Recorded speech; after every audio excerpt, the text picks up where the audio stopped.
지금부터는 탄핵안 표결 이후 어떤 상황들이 펼쳐질 수 있을까에 대해서 짚어보도록 하겠습니다. 내일 만약에 이제 본회의에서 가결이 되면 헌법재판소로 공이 넘어가게 되죠. 현재 헌법재판관 9명 가운데 6명만 있는 상황입니다. 자, 이 심리에 들어가려면 심리 정족수가 7명인데 지난 10월에 이런 일이 있었어요. 이진숙 방통위원장 가처분 지청에서 재판관 정족수 부족으로 탄핵 심판 정지를 하는 것은 부당하다는 주장을 받아들였습니다. 그래서 6명으로도 심리가 가능한 것 아니냐 이런 얘기가 나오고 있습니다만, 자, 김민수 대변인, 자, 심리는 이제 진행할 수 있다고 쳐요. 그런데 결정, 그러니까 이제 심판 절차까지 들어갈 수 있는가, 좀 다른 얘기 아닐까요? 이게 말들이 많죠. 6명이 심리가 들어간다라고 했었을 때 만약에 한 명만 반대한다라고 해도 탄핵이 기각되기 때문에 이 부분에 대한 부담은 분명히 있겠죠. 또 민주당 그렇죠. 입장에서. 그리고 지금 이제 제가 볼 때는 이것보다도 앞선 부분에 대해서 제가 발언을 못한 부분 좀 발언을 하고 넘어가야지 될 것 같은데 짧게 할 수 있을까요, 이거? 시간이 좀 많이 시간에 좀 제한이 있을까요? 짧게만. 네. 일단은 지금 이게요, 그 성관이 같은 경우도 마치 극우 유튜버처럼 계속 이야기하시는데 이게 분명히 국정원 조사 결과 지금 어떠한 문제가 있었다라는 것이고 또 이재명 대표가 2017년도에 18대 대선 이야기하면서 이거 자동 개표 못 믿겠다. 이거 선거 부정이다. 희대의 선거 부정이라고 얘기했었는데 민주당이 이런 걸 주장하면은 합리적인 주장이고 이게 지금 대통령 그것도 국정원의 조사 근거를 가지고 이야기하는데 이게 극우 유튜브의 주장이 되는지 일단 이 말씀 하나 좀 짚고 넘어가고 싶고요. 그리고 만약에 북한과의 국지전이 발생한다면 이때 제일 먼저 주안시돼야 되는 건 국민의 안정이지 지금 정치적 행위가 아니라는 말씀도 좀 드리고 넘어가고 싶습니다. 네, 그리고 지금 헌재 재판관 6명이 있는데 이 중에서 12월에 아마도 세 분에 대한 뭐 이렇게 그 인사청문회를 통해서 있을 것 같아요. 네. 근데 이게 9명 정족수를 다 채운 상황에서 진행되지 않을 수도 있을 것 같다인데 아까도 계속 이야기가 나오고 있는 것인데 탄핵 소추가 내일 설령 의결된다라고 하더라도 이게 탄핵이 된다라는 것까지 확정 단계가 아니다. 그렇기 때문에 이러한 부분들은 정말 좀 조심히 말하면 좋겠다라는 말씀도 좀 드립니다. 시간이 짧다라고 하시니 짧게 말씀드리겠습니다. 김진우 대변인님. 예, 일단 헌법재판관 임명은 빠르게 진행될 것입니다. 지금 여야에서 세 분의 헌법재판관이 이미 추천이 되어 있고요. 지금 그 올라오는 기사들이나 그 일정들을 보면 18일 또는 20일 또는 23, 4일 뭐 이렇게 해가지고 그 세 분에 대한 인사청문회를 마무리하고 올해 12월 30일 안에 본회의를 열어서 이분들에 대한 그 추인을 하는 것으로 지금 그렇게 계획을 잡고 있다. 그래서 지금 만약에 이번 주에 이 탄핵안이 통과가 돼서 헌법재판소로 간다고 하더라도 먼저 이 6분의 헌법재판관들이 심리를 진행하고 있고 추후에 임명되는 3분의 헌법재판관들이 합류해서 심리를 추가적으로 진행하면 될 수 있기 때문에 그 부분에 대해서 뭐 걱정하실 필요는 없다. 그리고 9분의 헌법재판관이 모두 참여한 상태에서 7분 이상의 참여 또는 6분 이상의 그 찬성표로 이 탄핵이 인정된다 이런 부분들이 있으니까요.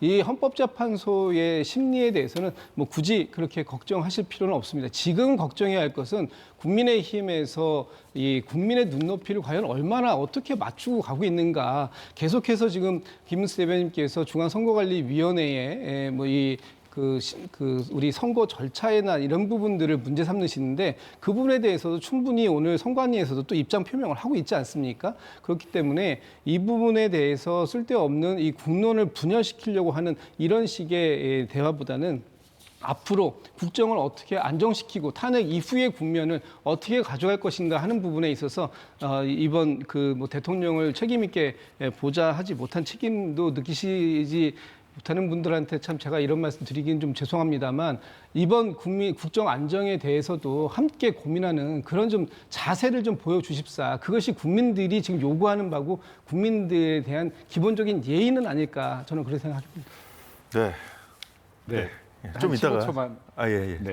일단요, 이게 부정선거와 관계된 것들은 진상규명이 정말로 간단한 거예요. 진상규명에서 정말 의혹이 없다라고 하면 여당 입장이 더 약해질 겁니다. 그러니까 민주당에서 이걸 반대할 이유가 전혀 없는데 왜 반대하느냐. 그리고 지금 선관위는 왜 서버 교체를 하려고 하느냐. 20억이나 들여서 이 말씀 좀 드리고 싶고요.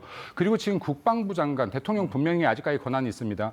국방부 장관의 임명에 대해서 태클을 걸고 있는데 그럼 헌법재판소의 재판관들은 누가 임명해야 됩니까? 이거 대통령 대행해야 됩니까? 아니면 만약에 내일 부결된다라고 하면 이거 어떡합니까? 공석으로 놔둬야 됩니까? 이거 다시 한번 반문하고 싶습니다. 예, 알겠습니다. 탄핵 소추안이 이제 가결될 경우에 대비해서 윤석열 대통령이 적극적으로 그런 상황에 대응할 거라는 보도들도 지금 나오고 있거든요. 자, 어제 담화 내용 잠시 일부 들어보겠습니다. 거대 야당이 헌법상 권한을 남용하여 위헌적 조치들을 계속 반복했지만 저는 헌법의 틀 내에서 대통령의 권한을 행사하기로 했습니다. 나라를 살리려는 비상 조치를 나라를 망치려는 내란 행위로 보는 것은 여러 헌법학자와 법률가들이 지적하는 바와 같이 우리 헌법과 법 체계를 심각한 위험에 빠뜨리는 것입니다. 네, 자 김근식 실장님, 이와 관련해서 윤석열 대통령이 이제 탄핵안이 가결될 경우겠죠. 헌법재판소에 직접 출석하고 그 재판 그 상황을 생중계하는 그걸 요청하는 그 방안도 지금 검토 중이라는 보도가 나왔거든요. 그렇죠. 그러니까 어제 담화를 놓고 본다면 설사 내일 탄핵이 가결되더라도 헌재에서 심리 기간이 있지 않습니까? 이제 180일 이내로 되어 있습니다만 그걸 계속 할 수도 있고 또 사실 뭐 사정에 따라서 뭐 늘어질 수도 있고 줄어들 수도 있는데 그 기간 동안 탄핵 소추의 당사자로서 또 법조인 아니겠어요?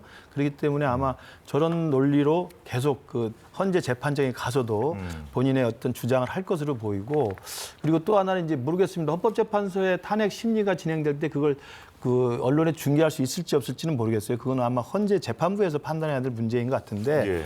어찌됐든 어제 대통령의 저 담화를 보면은 향후에 내일 국회에서 가결이 돼서 직무정지가 되고 탄핵소추가 진행되는 기간에도 아마 윤석열 대통령은 자신을 지지하는 사람들 또 부정선거가 맞다고 생각하시는 분들을 향해서 끊임없이 자기 합리화를 위한 계속 주장을 할 것으로 보이고 제가 그래서 아까 어제 말했던 그 29분 담화는 비상계엄 못지않게 나라를 분열시키는 내전을 저는 이 내전이라는 게 다른 게 아닙니다.